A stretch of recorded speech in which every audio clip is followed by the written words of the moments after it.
itu ya, oh ini kan aib orang kemudian ditutup, nggak bisa. Kenapa? Karena itu urusannya dengan hakul adami yang mana madorotnya itu banyak sekali, melibatkan hak ratusan juta orang, tidak bisa didiamkan. Jadi Jokowi tangkap Gibran, usir dia dari wakil presiden itu. Memang Jokowi itu penipu, ulung. Dia memandu sistem bernegara dengan kekuasaan yang curi-curi, maling-maling, tipu-tipu. Bikin salah, saudara. Nah sekarang rasakan boroknya Allah buka, kesalahannya Allah buka, dipermalukan oleh Allah sebagaimana kemarin dia mempermalukan habaib, ulama, kiai, gerakan Islam, saudara. Sekarang saatnya Allah membalas. Alhamdulillah. Orang yang mencari tahta tapi untuk kesenangannya, untuk kepentingan pribadinya, maka orang itu lihat di saat masa baktinya habis, masa tugasnya habis, atau diturunkan, dia mah pusing, stres dia.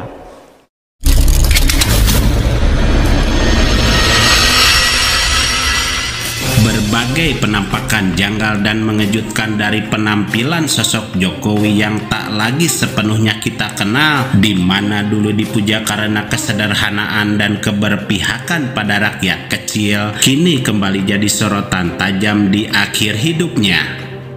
Bukan soal gaya bicara, bukan pula soal yang katanya sederhana, tapi tentang ucapan-ucapan yang tak lagi sejalan dengan kenyataan, tentang perkataan yang berlawanan, juga tentang janji-janji yang dilontarkan dengan penuh keyakinan, tapi jauh berbeda dengan kenyataan. Mungkinkah ini adalah sisi paling tragis dari sebuah kekuasaan ketika pemiliknya dianggap tidak sadar bahwa ia mulai ditinggalkan dan banyak kehilangan, namun masih betah dan belum rela untuk meninggalkan, yang akhirnya dengan segala cara mempertahankan meski kekuatan sudah mengkhawatirkan. Maka menjadi penting tanggapan para tokoh yang mengungkap hal penting soal ini. Selengkapnya mari menyimak sampai selesai agar tidak salah paham. Begitu dia sudah tadi tidak jadi presiden, boroknya lagi dibuka semua, saudara. Borok soal ijazah SD-nya, SMP-nya, SMA-nya, sampai yaitu ijazah UGM-nya dibongkar, itu borok habis-habisan. Habis-habisan, korupsinya, nepotismenya, bahkan sekarang rakyat di mana-mana terbuka. Ternyata begini borok 10 tahun saat memimpin Indonesia, saudara. Saya bersyukur kemarin saudara dia mencoba bikin kiai diborok-borokin, Habib diborok-borokin, yang gak salah dibikin salah, saudara. Nah sekarang rasakan boroknya Allah buka, kesalahannya Allah buka, dipermalukan oleh Allah sebagaimana kemarin dia mempermalukan habaib, ulama, kiai, gerakan Islam, saudara. Sekarang saatnya Allah membalas. Alhamdulillah. ya, ngeri. Masalahnya di sini ini nih, kaitannya dengan pemimpin, kemudian dengan hakul adami, kemudian dengan keburukan yang dibukakan, yang diperbuat terang-terangan begitu. Ini permasalahannya.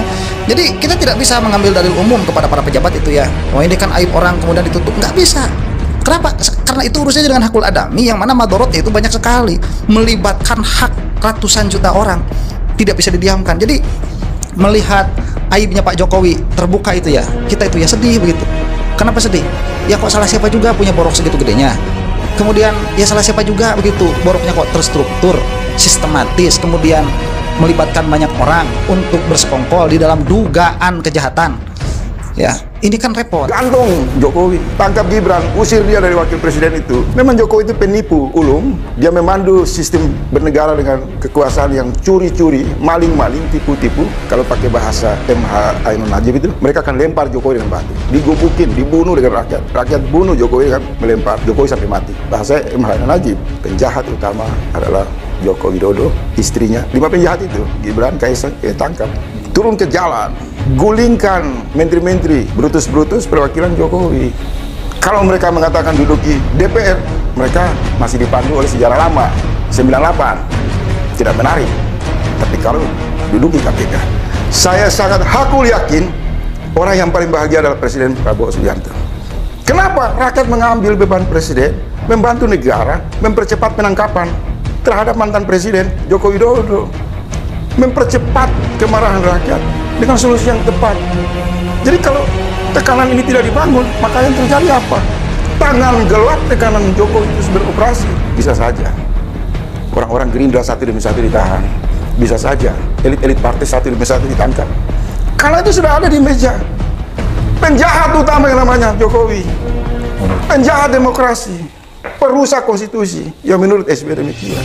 Inilah sosok Jokowi yang dulu dikenal sebagai simbol harapan rakyat kecil, namun kini justru rakyat kecil pula yang paling keras berteriak karena merasa dikhianati. Hingga banyak yang bertanya, apa yang membuat Jokowi berubah? Apakah warisan kekuasaan yang telah menutup mata dan telinganya? Seperti cawe-cawe politik dinasti yang dimulai dari Gibran yang diloloskan lewat rekayasa hukum hingga kedekatan dengan orang-orang tak jelas yang membingungkan banyak orang. Sejumlah dugaan undang-undang kontroversial yang pernah disahkan tanpa suara rakyat, pemilu yang dinilai penuh manipulasi dan narasi netralitas yang hanya menjadi jargon kosong, yang semuanya ini membuat masyarakat merasa dibohongi oleh sosok yang dulu dielu-elukan sebagai pemimpin dari rakyat biasa.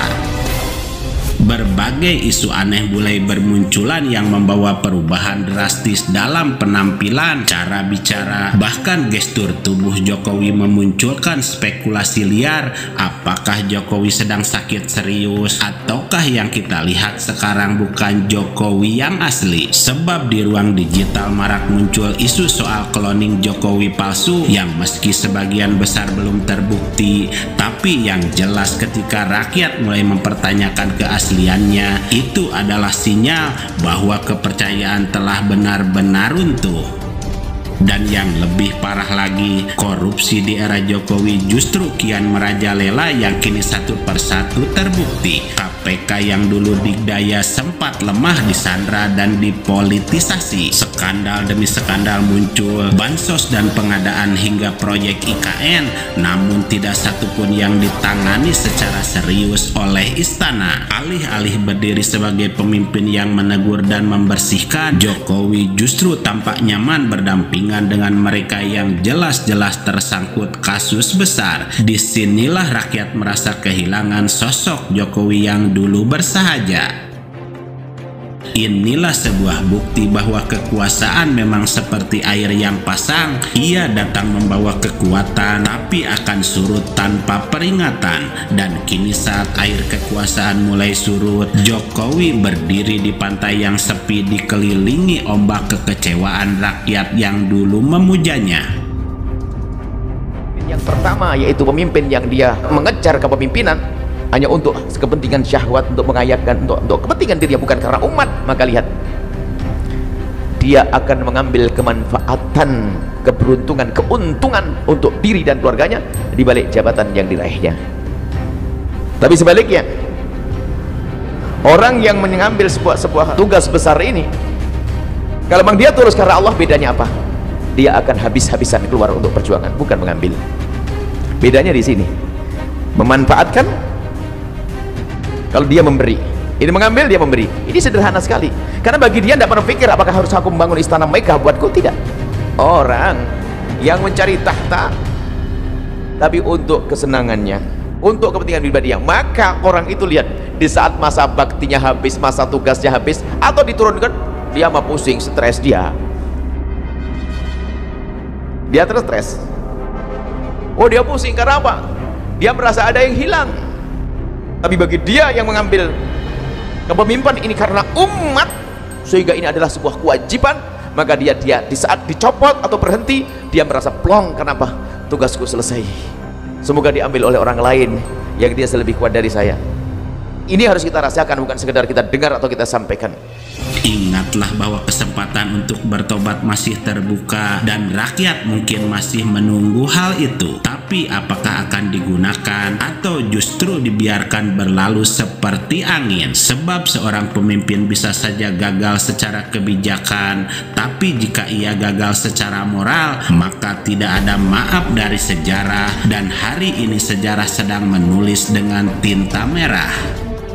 Wahai para pemimpin, ingatlah bahwa kekuasaan adalah pinjaman dan bukan hak warisan. Rakyat bisa sabar tapi bukan berarti bodoh. Rakyat bisa diam tapi bukan berarti setuju. Dan rakyat bisa mencintai tapi juga bisa melupakan. Tiap pemimpin punya kesempatan terakhir untuk bertobat dan menebus kepercayaan yang hilang. Tapi hanya mereka yang rendah hati yang bisa mendengarkan suara sunyi nurani lebih keras dari tepuk tangan dan puja-puji yang pasti akan meninggalkan dan hilang.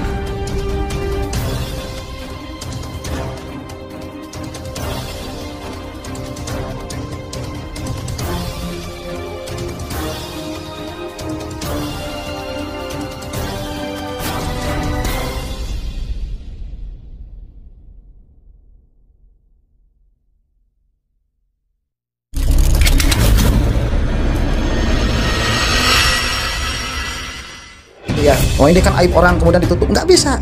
Kenapa? Karena itu urusannya dengan hakul adami yang mana madorotnya itu banyak sekali, melibatkan hak ratusan juta orang, tidak bisa didiamkan. Jadi Tanggung Jokowi, tangkap Gibran, usir dia dari wakil presiden itu. Memang Jokowi itu penipu, ulung. Dia memandu sistem bernegara dengan kekuasaan yang curi-curi, maling-maling, tipu-tipu.